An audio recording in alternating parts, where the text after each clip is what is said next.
Welcome to Storytime. Enjoy with me.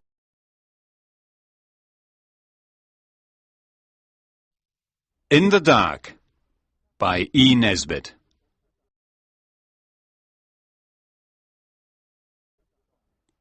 Chapter 1.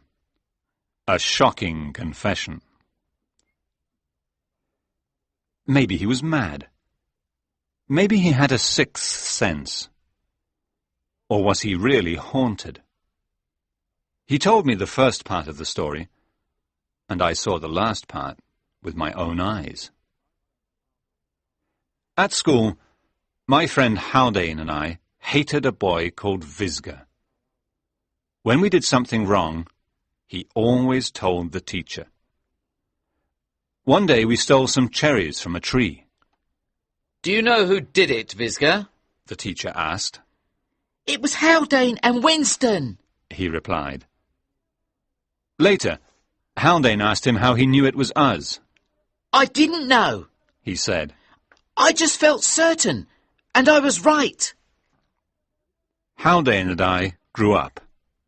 Visger became a vegetarian and never drank alcohol. He also became Sir George Visger. When we all left Oxford University, I went away to India. After a year, I came back and wanted to see Haldane. He was always happy, kind, and honest. I wanted to see the smile in his blue eyes again and hear his happy laugh, so I went to visit him in London. But this time, he did not laugh. He was miserable.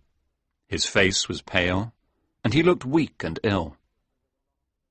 He was packing his things, and there were lots of big boxes full of furniture and books around the house. "I'm moving," he said. "I don't like this house.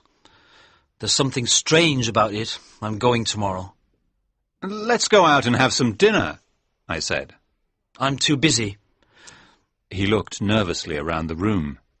"Look, I'm really happy to see you, but why don't you go to the restaurant and bring back some food?"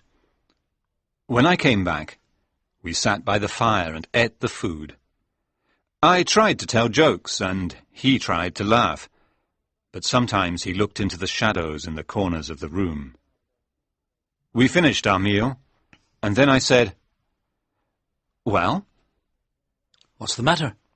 "You tell me," I answered. He was silent. Again he looked into the shadows. "You're very nervous," I said. "What is it? Drink? Gambling? Women? Tell me, or go and tell your doctor. You're ill, my friend." "I won't be your friend if you talk like that." "Well, I am your friend, and something is wrong. Come on, tell me." But he did not tell me anything. He asked me to stay for the night, but I had a room in a hotel, so I left him. When I returned the next morning, he was gone, and some men were putting his boxes into a van. Haldane did not leave his new address. I saw him again more than a year later. He came to see me early one morning before breakfast. He looked really bad, worse than before. His face was thin and white, like a ghost, and his hands were shaking. I invited him to have breakfast with me, but I did not ask him any questions because I knew he wanted to tell me something. I made coffee, talked, and waited. "I'm going to kill myself," he began. "Don't worry. I won't do it here or now. I'll do it when it's necessary. When I can't continue to live anymore, and I want somebody to know why. Can I tell you?" "Yes, of course," I said, astonished. "You must promise not to tell anybody while I'm alive," he said.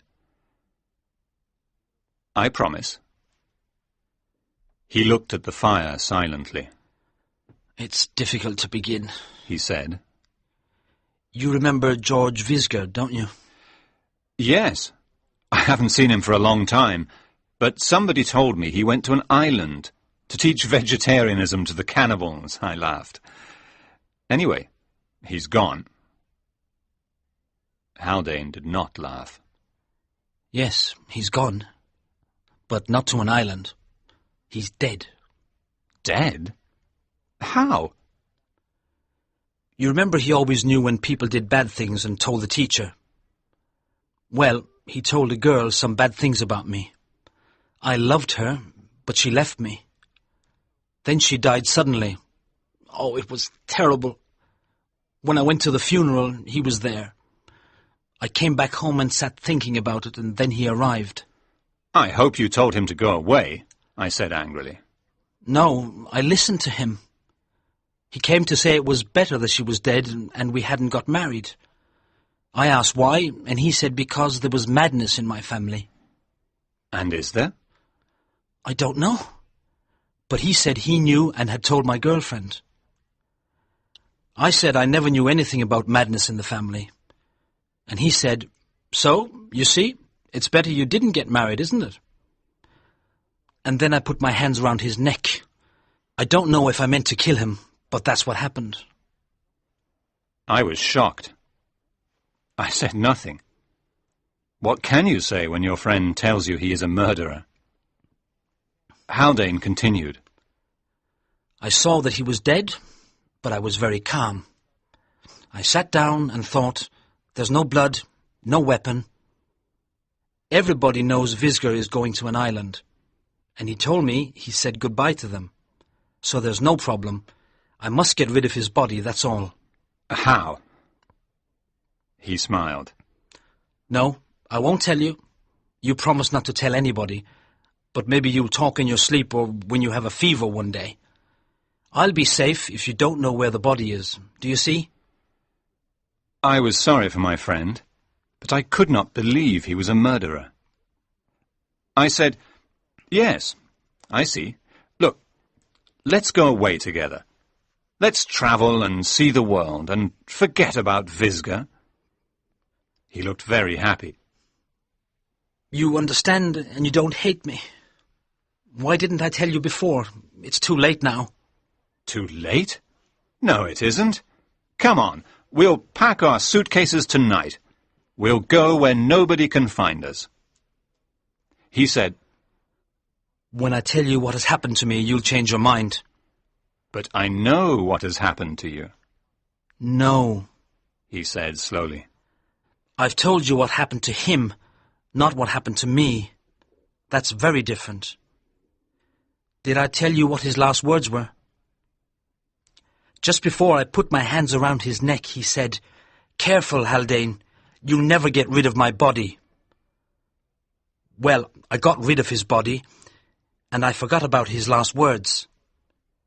But a year later, I was sitting here, and I suddenly remembered them. "I got rid of your body very easily, Visger," I said. And then I looked at the carpet in front of the fire and... Ah! Haldane screamed very loudly. I can't tell you. No, I can't. To be continued.